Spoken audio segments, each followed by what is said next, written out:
Okay. So welcome to today's Museum Minds. Our topic is seasonal sparks. So today we're going to talk about engaging visitors during the holidays. Now, really quickly, I will mention that you may notice that somebody is not here today, and that is Beth Houseward. And the reason is she is in Florida. And if you've been following the news, there is a big storm headed her way. But I will say I talked with her this morning. She's entirely safe.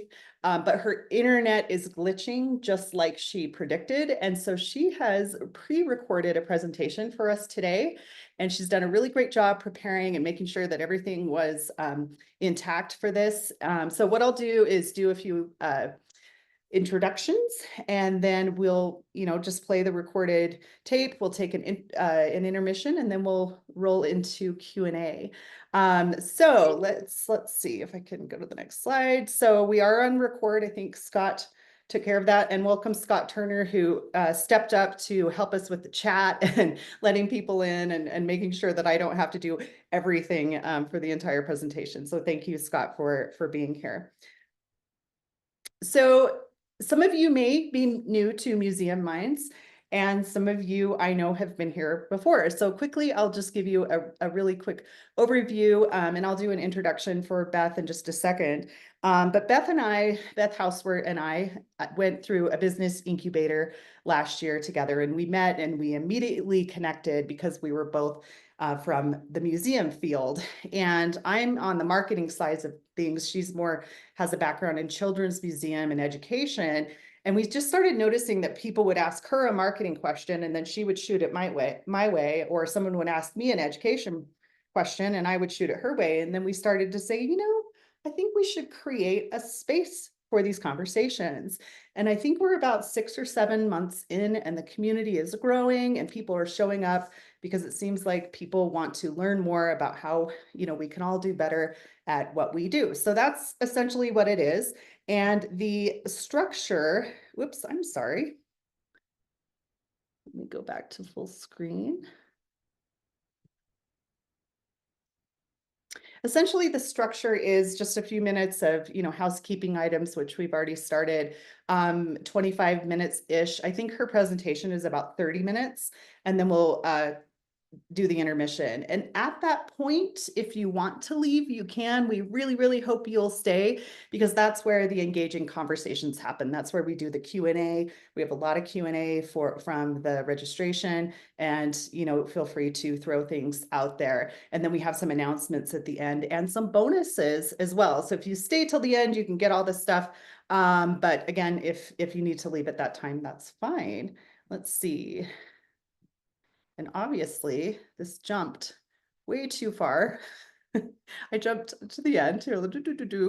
Here's her presentation. Let me go back. I apologize. So I want to do a quick introduction. So Beth and I, part of the reason we connected is because we just are kind of silly a lot of the time. And we also, I think we said this in the last webinar, we are done with boring webinars. So we tried to create a really fun space. But it's funny because Beth and I haven't even actually ever met in person, but we really just like to be a little silly over Zoom. And she has all sorts of props from the Children's Museum world. But quick introductions. My name is Rainey Robison. My business is Neptune Sugar, marketing for the arts. And really my business is focused on helping arts and culture organizations and museums of all types to level up their marketing.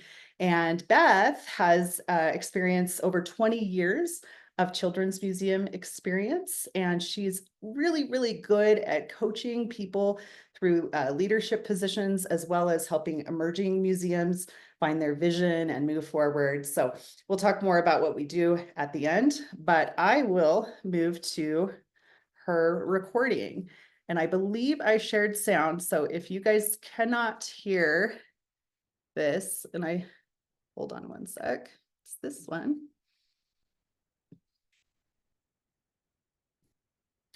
Please let me know if you cannot hear this. Just shout out audibly because I can't see the chat, but let's get started and we'll listen to Beth. My goodness, I wanted to come on, and through the magic of the internet and the amazing Museum Minds team, I am pre-recording this because I'm in charge of content this week, or this month, I should say, and Rainy's the support person today. Rainy, we're not We able kind of to switch see the back and video, but we forth can I hear it. realize, and I'm making sorry. sure that each one of One us second.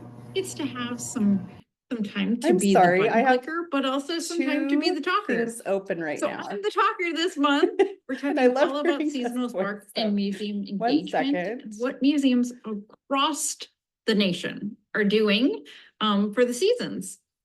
But Okay, also, hold on. Here we go. There we go. Thank you for your patience. We did a lot to make sure that we could run this today. So here we go. Can you hear it? Are we once starts? good afternoon, friends. We good? My goodness. We can hear I it. We wanted can to see come it. We're all on. good to go. And through Thank the you. magic of the internet and the amazing Museum Minds team, I am pre-recording this because I'm in charge of content this week, or this month, I should say, and Rainy's the support person today. We kind of switch back and forth in making sure that each one of us gets to have some time to be the button clicker, but also some time to be the talker. So I'm the talker this month. We're talking all about seasonal spark and museum engagement and what museums across the nation are doing for the seasons. But also, I'm in Florida. And if you've been following the news at all, or the weather, if you're that kind of person, you know that we have some impending storms that are coming. Milton is coming to visit us, and it is probably going to be feeling the effects right at the exact same time as Museum Minds. So I wanted to record ahead of time to make sure that you got all this great content and you got to see what was shaken when you started planning for the seasons. So with that being said, if I'm not here on the call, I'm missing you. Oh my gosh. Hopefully I can log in, but also internet might be crazy. So you're probably going to see this recording. So fun. It's the first time for everything here. And we're just really excited that technology can do this for us. So let's get started. I have a really awesome preview of lots of different things that are, like I said, happening across the country for all the seasons. So let's get started. That's right. So let's see. I'm going to scroll through here. This month we're going to talk about seasonal programming, like I mentioned. And a lot of times people might say, why do seasonal programming? Well, seasonal programming to me is kind of two different ways of reasons why. You have your logistical reasons that are on the screen right now. You're looking at getting repeat visitors in, making sure that your exhibits are ever changing, and that people see the value in coming back again and again and again because they see different things each and every time they come back. That's something that we believe as museums wholeheartedly every day, right? And then, of course, we're looking to attract new audiences. There might be a new activity that you're doing that engages a different audience in a different way, and they're really excited to come and see something new. You are looking for community connection. The seasons are a great opportunity to reach out to people and partners across your community to do things at your museum. So great to have that community connection. And of course, we want to be a year-round destination. If you're anything like me and you're in Florida, we are a hot commodity in summer as museums because it is very hot. Hot commodity. I wasn't intending that, but it works. So, but also then in the wintertime for us, that's when the weather is beautiful. It's the opposite of the rest of the country. But we want to still get people in when they would rather go to the beach. And for you all, maybe you're in a snowy place and people would rather stay inside because it's just cold. So there's a reason for you to have these cool things for it to be a year-round destination. So let's talk about the other reason why you should be doing seasonal activities. We want everybody to feel included. We want to know that traditionally, we're going to see many white Christian holidays on our calendars. Many, many people celebrate them, and it's something we all know and are very comfortable with. But what about all the people out in the community that are of a different culture? Where do they get to celebrate with a bigger crowd? And on top of that, where do the rest of us learn about these different celebrations? Oh, I loved it. We started doing seasonal things, all different cultures at my past museum. And I kind of instituted, wrote a lesson, everything like that, to play the dreidel. And it was just a pop-up program. I bought a couple cheap dreidels. We bought some gelt. We made it fun. And I have to say that once we learned how to play, everybody wanted to do that pop-up. And then when the next year rolled around, I had the questions. We're bringing the dreidels back, right? So look at that awesome bonus. Not only are we making the Jewish culture more prominent and having opportunities in our museums, but also now we're educating our staff members about different cultures and really embracing that. When a child comes into the museum and they might be one of the other cultures that are not the standard holiday celebration, we have some cool stuff. They can teach us a little bit too. It's wonderful. All right, so today is not just about big museums that put in really amazing big exhibit pieces for the holidays. This is for everybody. One of the questions that we had in registration was, can you give us some low-hanging fruit? Can you give us something that's really easy? Can you give us low-cost opportunities? I'm new to my position and I don't know quite what to suggest yet. Those were all suggestions that came in and questions that came in on registration. So we have got something for everybody. All right, so we're going to start at the bottom. Bottom? No, maybe. We're going to start with the most low-cost things that take the least amount of staff involvement, some great marketing stuff, and believe me, after this little chat, Rainie's going to pop in and she's going to give you some amazing seasonal marketing advice too. So that's there because I know that you all love marketing sessions. So we're going to talk a little bit about programs, engagement, events, exhibits, all that stuff. Then Rainie's going to come on again. So we're going to go from the low cost, low staff, low money, then some mid-range things, and then we're going to go gangbusters. What about if you have a big budget and a full exhibits team and lots of staff members to help you? I got you covered. So let's get started. Oh my goodness. Let's start with something low cost. Dress up days. This is Halloween at the museum. Most people already have their costumes. And usually when you work in a museum, you have some sort of dress up ready to go.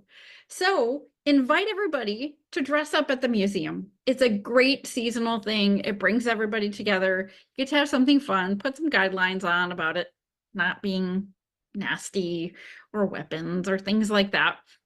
But for the most part, everybody has a costume. Maybe even invite your guests to wear their costumes at the museum. Super low cost. And if you're anything like my friend Wilson over there with the mug on, he didn't have a costume the day that we did costume day, but he said, no fear, I got this. He went and grabbed his favorite Monkey with a Tool Belt book from the library and found a tool belt from our prop stash. And there you go. He's Monkey with a tool belt. So that was a zero cost costume. Fantastic. All right, next up, value-added programming. These are those little pop-ups that happen in the museum. Again, very low cost. Get a couple really awesome cultural books off of Amazon. Even rent them from your local library. We did that many, many times when we had a title that we knew we were only going to use just for 1 week. We have a staff person reading it. It's safe with us. We rent it from the library. Low cost, zero. All you need is a staff person to read it. So there you go, some cheap ones.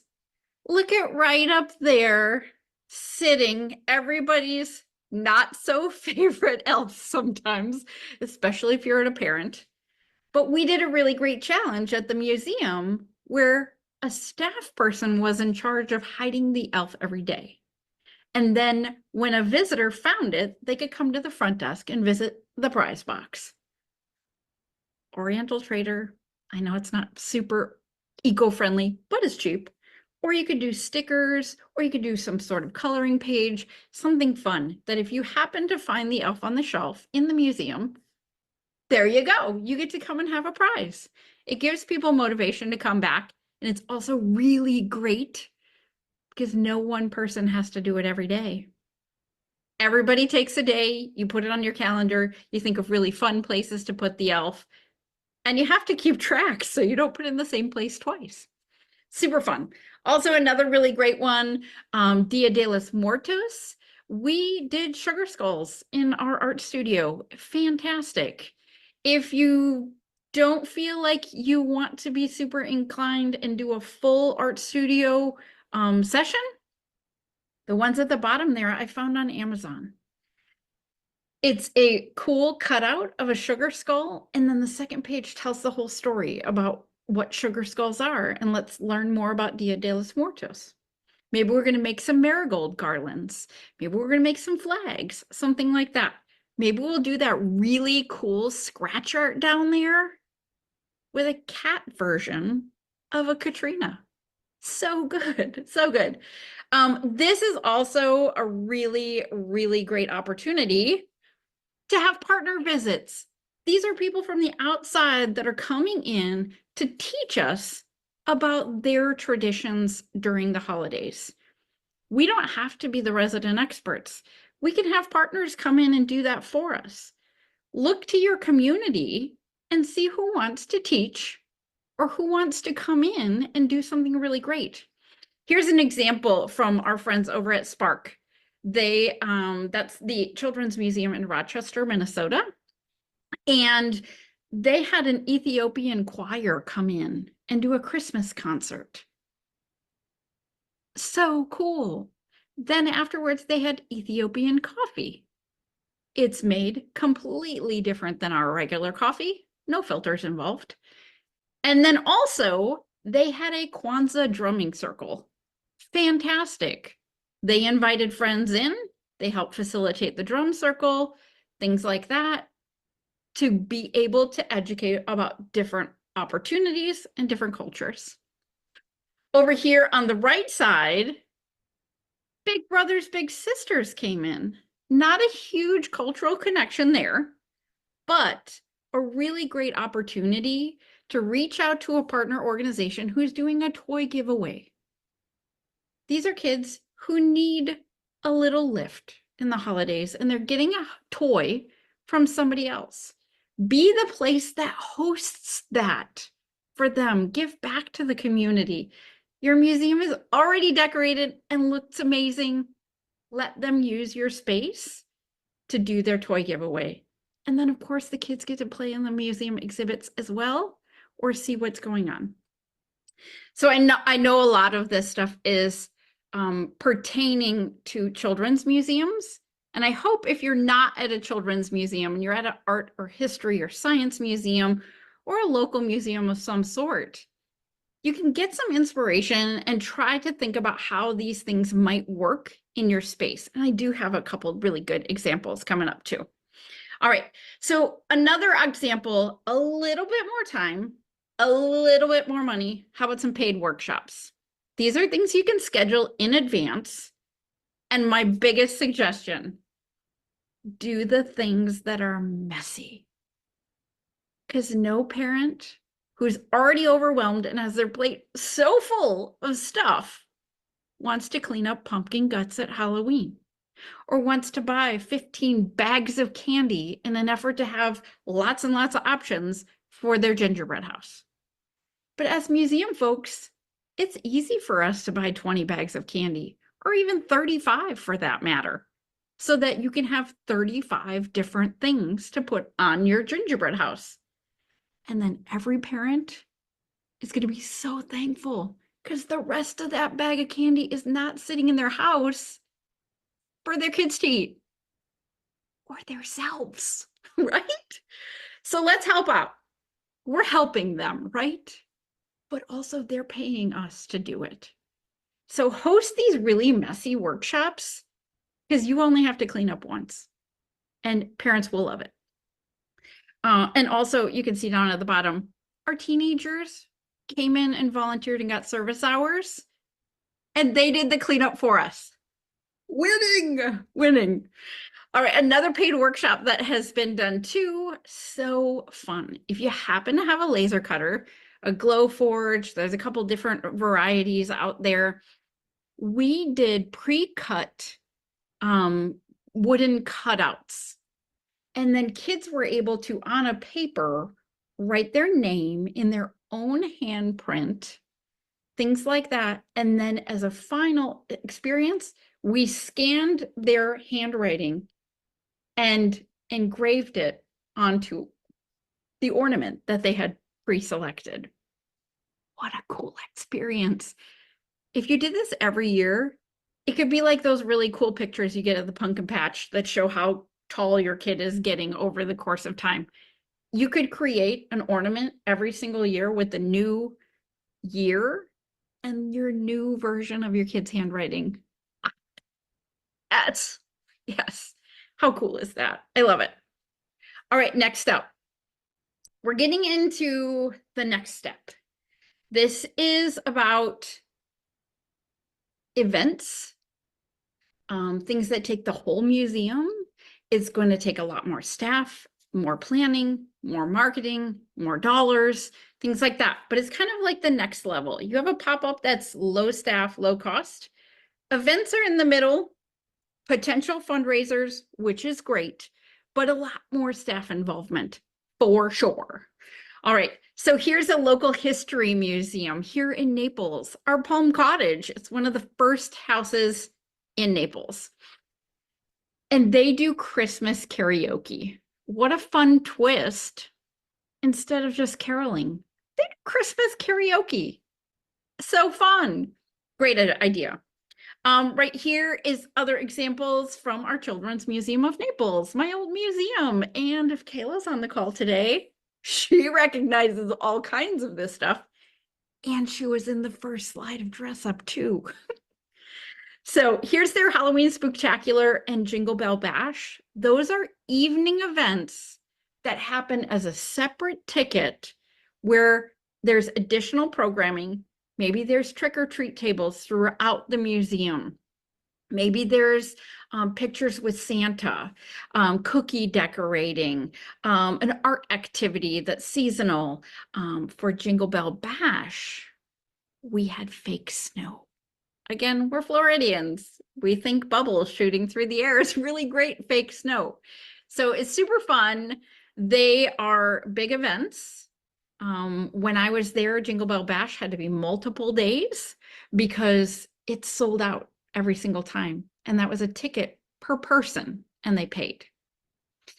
You'll also see Happy New Year's Eve, not a misspoken word in the mouth. No, it's noon Year's Eve, top of the hour, middle of the day, not New Year's Eve. I tripped myself up. So this is a great opportunity for museums that have younger kids or people who just don't really want to stay up super late. Let's celebrate at noon instead of midnight. So fun. Ball drop, confetti. If you're in a place where you have great climate, you can go outside and do bubbles for New Year's Eve. There always must be a dance party. Someone must be the MC. You probably should have your little pocket microphone ready to hype everybody up. It's so much fun. I love New Year's Eve. Some museums even do it every hour on the hour the day before. It's great. And then of course over here, the Weitzman Museum, I think it's in Philly, they did a Hanukkah Makers Market. On top of their Christmas market, they had another instance that was just a Hanukkah Makers Market, and they really accentuated all of the Jewish makers that were out there. Amazing dinosaur menorahs. Oh my gosh. Dreidel, roulette. So fun. These were things you could buy at the market. I love it. All right, let's keep going. We have just a few minutes left. My goodness, I'm trying to keep us on time. What about fundraisers? Yes, we're getting up even higher. This is Mid-Columbia Children's Museum. Can we give them huge kudos because they are emerging? They have not even opened a building yet, but they did a Monster Mash 5K where everybody got to be in their costumes. It was a great fundraiser, some additional events like face painting, activities, they had tables, things like that, to do this 5K. And the other amazing thing, they brought awareness to the new museum that was coming. They were able to get some extra funds. Everybody had a great time, and they created amazing partnerships. They did not spend money on this 5K because every service was provided via donation. So it was a 100% fundraiser for them, and they made a good chunk of cash. Awesome seasonal fundraising combination. All right, let's get ready for another one. All right, rental opportunities. If you love to decorate your museum and make it look amazing, why not rent it out? Somebody else can do the rest of the work of catering and entertainment and all that stuff. Maybe you have a big corporation in town that wants to hold their Christmas party at a location that's already decorated and super festive. You guys already have that available. This is a really cool one at the Museum of Science and Industry in Chicago. Their Christmas trees around this central tree, there's 50 of them. They're all decorated to represent the communities around Chicago. So yes, every single one of those cultural celebrations are represented here. But also, if you come in and you see a tree that is specifically from your neighborhood, how cool is that? Gotta love it. All right, we're getting to the big daddy now. Exhibits. Do you got a big budget? You got an in-house exhibits team? You got a lot of staff available? You got a full month to do this cool stuff, or maybe even 2? Here we go. Here's some exhibit ideas that you might be able to handle. We can't not talk about Indianapolis's Jolly Days. Who wouldn't love to slide down a slide that has no snow and is like super warm inside of a museum with Santa? Oh my gosh. I know he wasn't there every day, but I thought this picture was great. The other thing about Jolly Days is I think they're retiring it now, because I remember them saying Jolly Days last season. So I'm excited to see what they're going to have this winter and how they're going to kind of convert the museum into be a really awesome seasonal experience. All right, just a couple more slides. Here is the City Museum. If you haven't been there in St. Louis, you totally need to go. It's a wacky museum. It's super fun. Not children's, not art, not history, not science. It's all very experiential, where you get to like climb around a lot. Even as an adult, I completely enjoyed it and loved it. There is a bus on their roof that is hanging off the edge, and you can go inside of it. I didn't do that one, but I did climb all around outside, probably 10s, 20s, 30s feet in the air, into like an airplane wreckage, into like a castle spire, all these really cool things. so fun. They're super weird. And they totally leaned into it. Let's do a weirdly wonderful holiday. So many cool things, lots of different events, lights, traditional things, but in a bit of a weird way. And they're a museum that can have alcohol. So look at that. They even had seasonal drinks. Hopefully they had a cider. I'm not a pumpkin spice girl, so hopefully they had some sort of apple cider. Love it. Hot cocoa too. That's awesome. All right, here's another one. Back to our children's museum, folks. But this could be pertainable to lots and lots of museums who want to go more hands-on, whole body on, like literally. Here's some sock skating. This is so much fun because there's a whole different subfloor that you put down that you buy. And there's lots of different kinds. So if you're interested, let me know, because there's some that are absolute no's. And there's some that work really, really well. And families get to go and do this cool thing. Sock skating. It's so fun to watch, because especially if you're in the South, people don't do this on the regular, and kids are learning balance amazingly. So fun and funny. And sometimes you really have to make sure that your ice pack stash is ready, because kids fall a lot. But it also really makes parents be involved, which is super cool. This is at the Miami Children's Museum. Not only did they have sock skating, they also had a blow up igloo, snowballs, cool stuff. So fun. All right, last example. Here we go. I saved this one for last because I think it kind of encompasses so many things. This is our friends over at the Glacier Children's Museum in Tampa, Florida. They right now are in a bad place with the storm. So let's give them lots of love today, but also let's celebrate their amazing seasonal offering that spans all of the categories that we talked about today. So they started with this cardboard gingerbread house. It could easily be a pop-up, hardly any money, recycled items. Maybe you buy the pipe cleaners, pom-poms, straws, different things like that, paint, all as accessories. But it's pretty low cost, right? Well, they took that because it was so successful and they turned it into an exhibit. They have this really great gingerbread village that they do. So not only are you creating a really cool gingerbread house, but you're putting it on display to create this really cool village. On top of that, they have, oh, what is it called?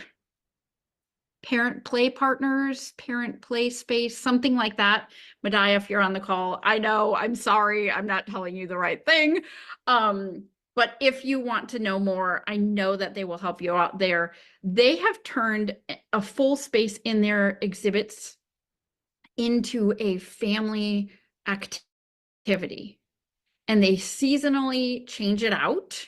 Sometimes it goes away, sometimes it comes back, but it always was with the intention that families will do this activity together. And it's kind of required, like the parents need to do it together, but they set the stage so very appropriately so that parents can help facilitate the activity with their kids. So Gingerbread Village is born, and look at, they even had a gingerbread man come for an event. So fun, so fun. Well, that's the end of my time today. Oh my gosh, I went a few minutes over. Sorry, I hope you don't mind. But in the end, think about these seasonal things. How can we include different holiday traditions? We can start small with a pop-up and just lean into it and see what it's all about. Maybe next year we can make it even better. You never know, but it's absolutely worth it. Connect with your partners in the community. Make sure that you're kind of initiating those conversations. Get them in. See what they can do to help. A lot of times they would love to help. So there you go. Collaboration, all kinds of cool stuff. All right, we're about ready to go into intermission. I want you to start thinking, what is a seasonal thing that happens in your museum that really resonates with visitors? Because I want you guys to talk about during the Q&A. Rainy's also going to come back and give you some really awesome marketing opportunities. And of course, because you came today, you're going to get an email from me Thursday or Friday, just depending on power, storm, like all that stuff. We'll see. First of which is the cultural holiday reference list. I put these in opposite order. But that is going to be a list from October 1st all the way to January 30th, highlighting all of the different cultural holidays that are there, or at least some of the bigger ones. And you can kind of look through that and see where you might want to focus some of your energy or to kind of get a variety. Also, the seasonal programming decision-making guide. Like I said, we started at low cost, low staff, all the way up to big exhibits. This is going to help you to make those decisions. Who's your audience? What's your budget? What's your time frame? Different things like that. And then some more introspective questions on what might be right for you all. So there you go. There's lots of cool seasonal sparkle that can happen in your museum. I'm so thankful that you all came today. And Rainy's going to take it away with introducing the next topic for next month. It's really exciting because it's a different format. We're having a panel. And then a little bit of intermission and a great Q&A after that.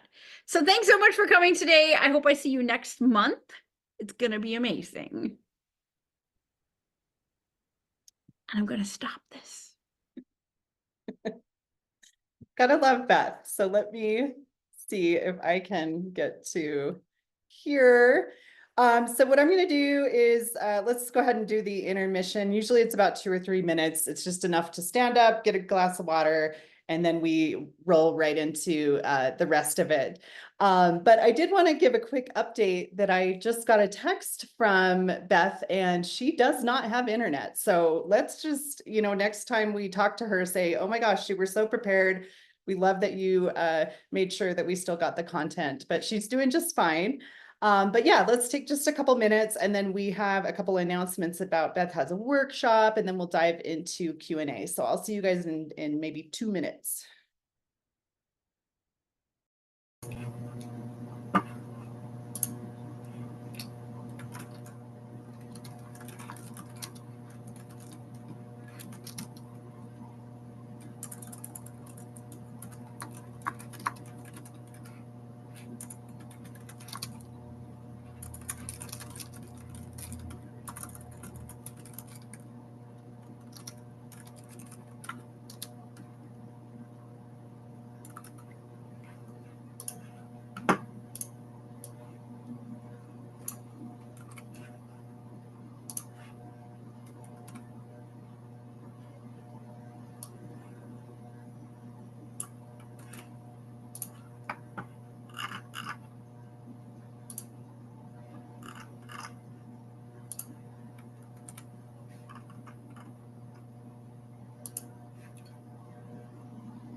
Okay. I think it's been about 2 minutes, but people can always come back and we'll get started. So in a second, I'm going to ask Scott, if there was anything going on in the chat that was that we need to talk about. And again, we can open it up to questions from you all. But really quickly, we just wanted to mention next month's topic, which is staying top of mind, 6 easy donor engagement strategies. And this is going to be more of a panel of 2 to 3 people with fundraising experience, and they're just going to share different ways that they were able to essentially level up their donor relations and really find ways to engage their donors so they stay engaged and they stay involved and hopefully keep writing those checks.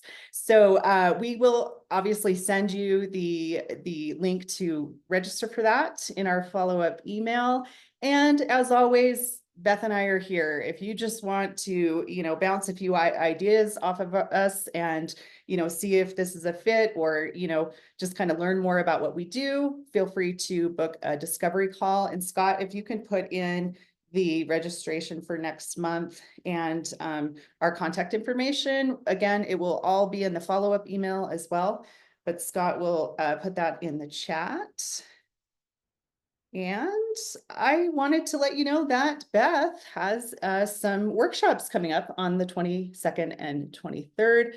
She has an Engage series. You can sign up for just one or all 4. And I believe she has special pricing if you fill the house. So say you want to bring in your entire museum staff, she'll work with you on the price of that. But again, Scott will be putting the link in there about how to register. And again, that will be in the website or the follow-up email as well. And so we already did an intermission. So I'm going to unshare now and sort of join everyone. And so I can see your faces and everything.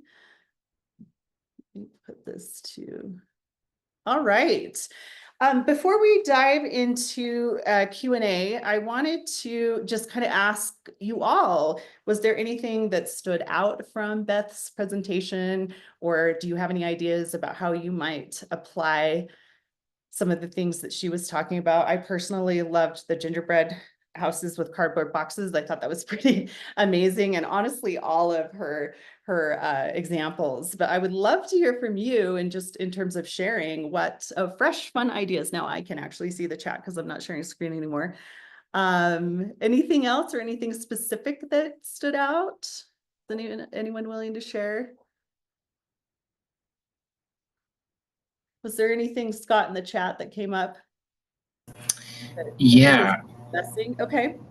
We got a really great question. I just want to pause and see. I believe it's Duffy, if I'm pronouncing that correctly. Would you like to ask your question yourself, or I am happy to pop it in here verbally if you're still with us? Oh, hello. May I Hello. speak? Please. Wonderful. It is Duffy. Thank you for pronouncing my name. I loved the whole presentation, which is, please send that good vibes to Beth sometime, and have more questions. But the question that I had asked when we were talking about like doing some sort of a toy drive. Last year, we did a drive for a women's shelter that addressed multiple needs, like diapers and clothes and gift cards. And we found that other community partners were frustrated with us that we picked that organization and didn't serve the other organizations.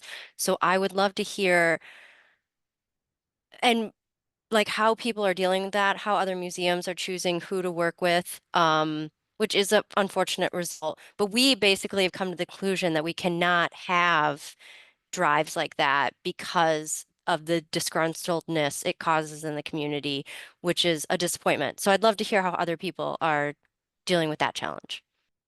And just to clarify, you mean they sort of feel like you're favoring one organization over another, essentially? Yes, and it was the first year we had ever worked with that women's shelter. I mean, one idea is like we do different partners every year, but just like if one group asks for something and we give it to them and not the other, there's displeasure in the community. So favoritism in a way. Right, right. I'm curious if anyone has their own answer for that. I can pass that question on to Beth. That is a tricky situation to be in, and maybe she'll even answer it in the follow-up email. But does anyone else have any similar experience or something to share along those lines? Sure, I'll jump in a little bit here. If you've got a good partnership relationship that's already there and you're dealing with good people, you just try and celebrate that. Obviously, if somebody gets their nose bent out of shape, you don't say, well, too bad, so sad. You say, are there other ways we could work together in the future? Are there ways to expand the event? But I wouldn't turn the back on a successful partnership. Maybe it makes sense because you share space in a building or they're just down the street. But you can't be everything for everybody, but you can certainly reach out to others and say, how can we work together in another capacity? Yeah, I like that. I wonder too if you can find, sort of an umbrella organization like the United Way or something that represents multiple organizations or something like that. But again, I definitely will pass that on. I'm curious what Beth would have to say about that, or if she has some experience in that. Any other thoughts? Okay, I saw a hand a second ago and then it disappeared. It was Oliver. Oliver. Do you have a question? Hi, can you hear me? I can. We can. Yeah, no, it was more like a comment. I was saying that I love the idea of having a toy drive. I work at the Museum of Ice Cream, so for me, having a toy drive, we have these little rainbow piñata llamas that I think people would think would be great for like maybe the Children's Hospital nearby in Miami, Florida, the Nicholas Children's Hospital to give to the kids, or I think we're going to partner up with Make-A-Wish. So I think something like a toy drive would be really cute, and I really like that idea. I would like to go to the Museum of Ice Cream.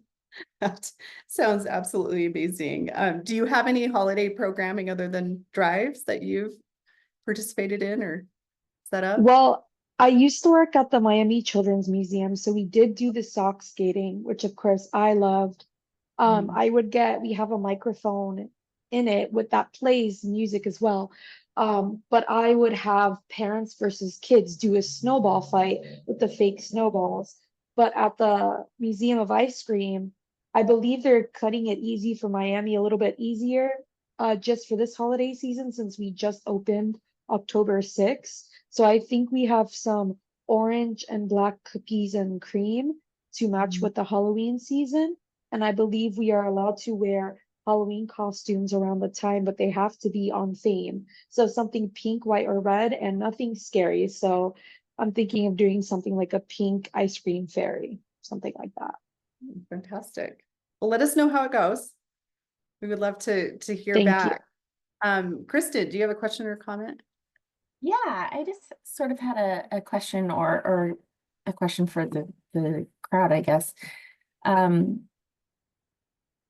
it's mostly about, how are we making sure that these celebrations and adding celebrations to our museum experience is an inclusive experience and not an appropriative experience. So would you move forward with a sort of seasonal or holiday or cultural celebration without having either someone on staff like ambassador to the museum on this, or partnering?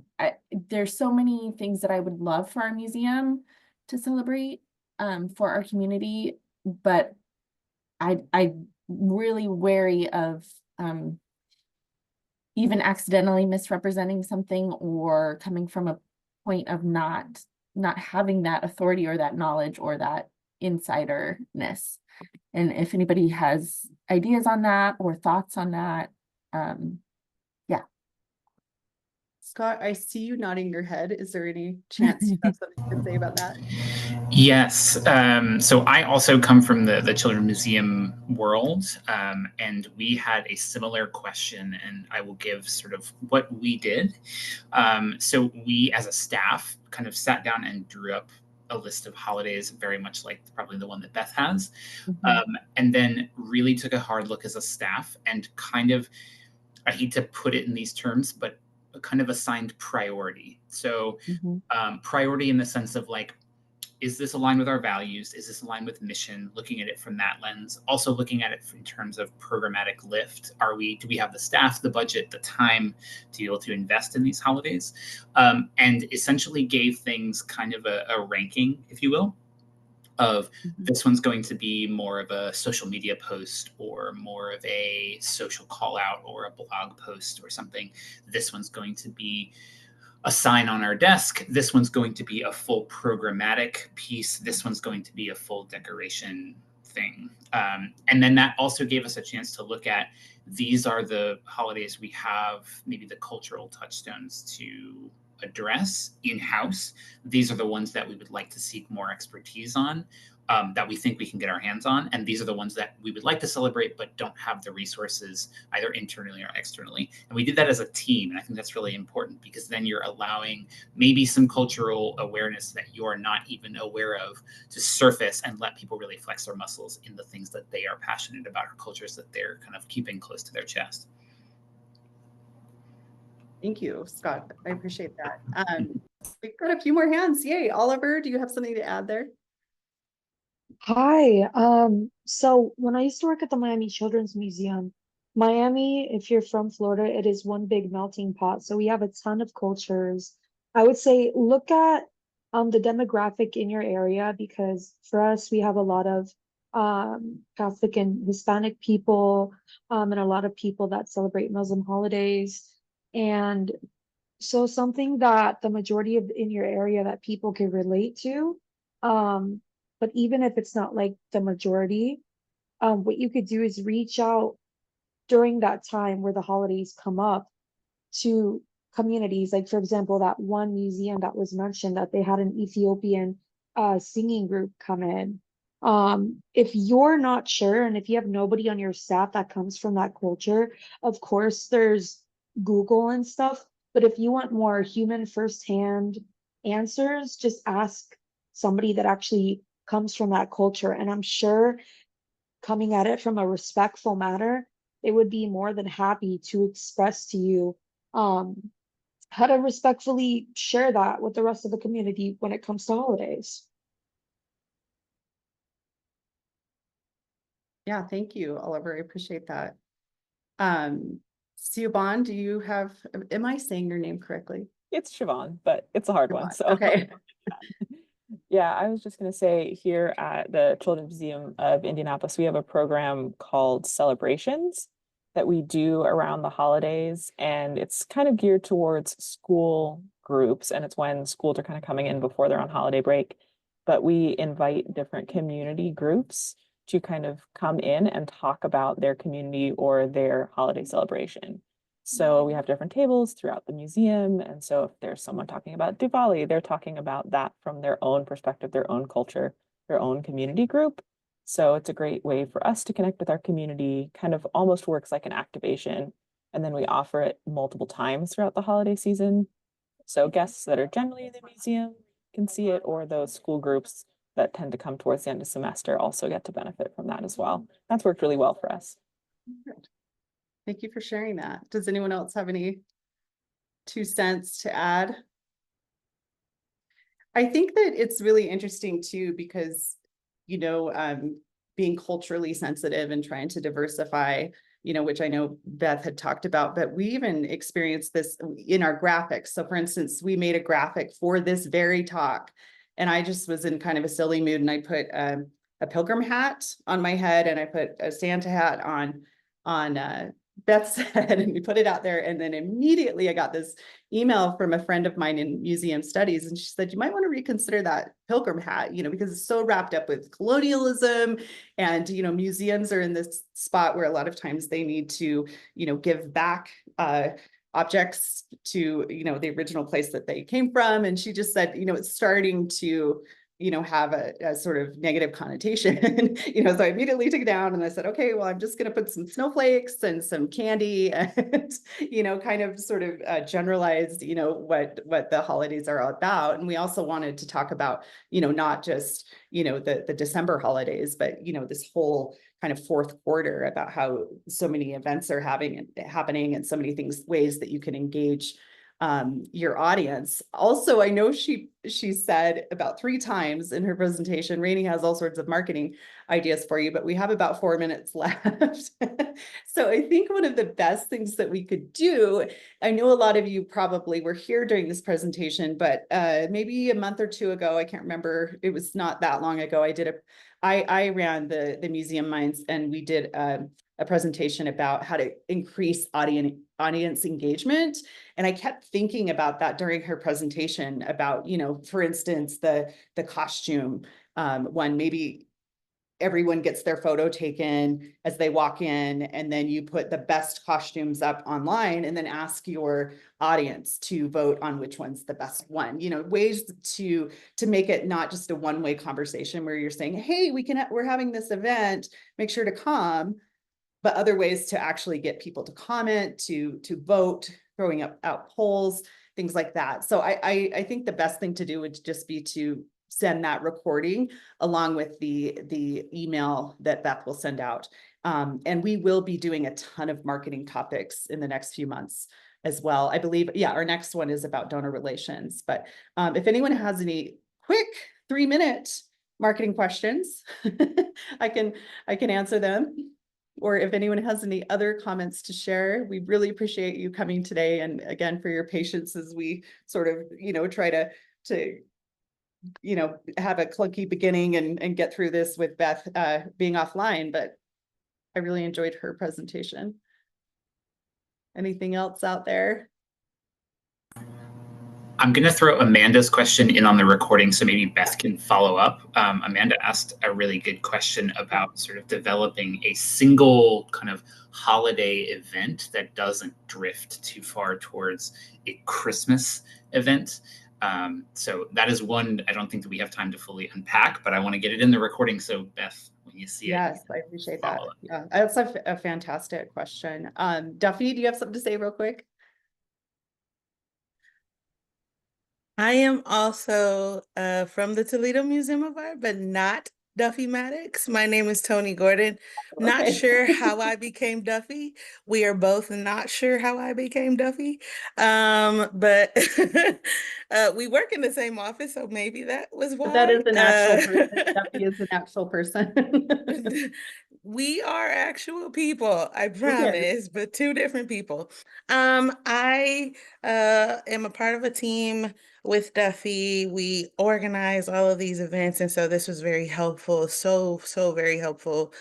So please send our love, double Duffy. Thank you, Scott. Send our love to Beth for her presentation. I wanted to mention something that we are planning in the holiday era in December, something called the Great Art Escape, Toledo Museum of Art Museum, something that we're trying to really involve our community. It's a 3-day organized event. We have cookie decorating, we have some performers, we have some different people coming in from the Toledo area, because Toledo loves to see Toledo thrive. And so why not pick on the people who are there? And some other things that are happening, but we're not centric to one particular holiday. We are very open. And so we're trying to make this more of a holiday theme, but not centric to Christmas or not centric to Hanukkah or anything like that, but organizing something just in a winter wonderland-esque type of area. Yeah. So we've actually titled it TMA's Winter Wonderland, so that nobody gets confuzzled that it is tied to something specific. And we are asking each other daily, like, is this in particular to someone's holiday or not, so that we're not offensive to someone else. Always check in ourselves. So that's something that we are organizing, and we'll continue to organize differently and better in the future. But yes, please share our love to Beth for this presentation. And I love that too, because I think that, I mean, for the most part, I know not everybody gets snow, but you know, that is a pretty collective experience, you know, during that time of year. So I love that example. Thanks for sharing that. Simone, did you have another comment? Yeah, I was just going to kind of build off of that, because I know Beth, you know, gave us a shout out for Jolly Days. But we did retire Jolly Days after many years in kind of that space. We now have Winter Fair during the holidays, which is our new exhibit. And part of that decision was Jolly Days was very Santa focused and very much that kind of experience, whereas Winter Fair taps more into just that like winter wonderland holiday iconography.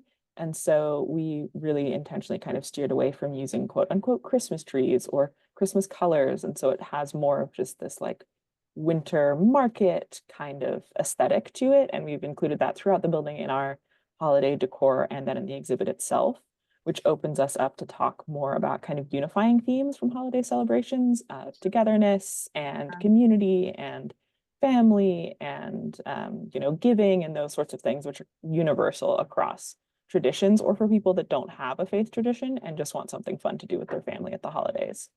Absolutely. And I would encourage everyone to follow each other on Instagram, or follow each other's organizations on Instagram and see what they're doing. In fact, and I can't read it all, but you're at Children's Museum of Indianapolis, right? Yeah. With that slide. Yeah. There was Real some long. pretty funny marketing around that slide last year I was watching. But yeah, I think that we all can get inspired from each other and kind of see what everybody's doing. And that might start to answer some of those questions too. You know, how is so-and-so approaching, you know, making sure that it's very inclusive. So yeah, and you're here now, and feel free to share emails in the chat. I could even stay on a minute if you want to instant message each other. But thank you so much for coming today. And again, we'll send you all sorts of follow-ups on email, and we hope to see you next time when we talk about donor engagement. That should be a fun one as well. So thanks again, everyone. And thank you, Scott, for stepping up to help. All right, take care, everyone.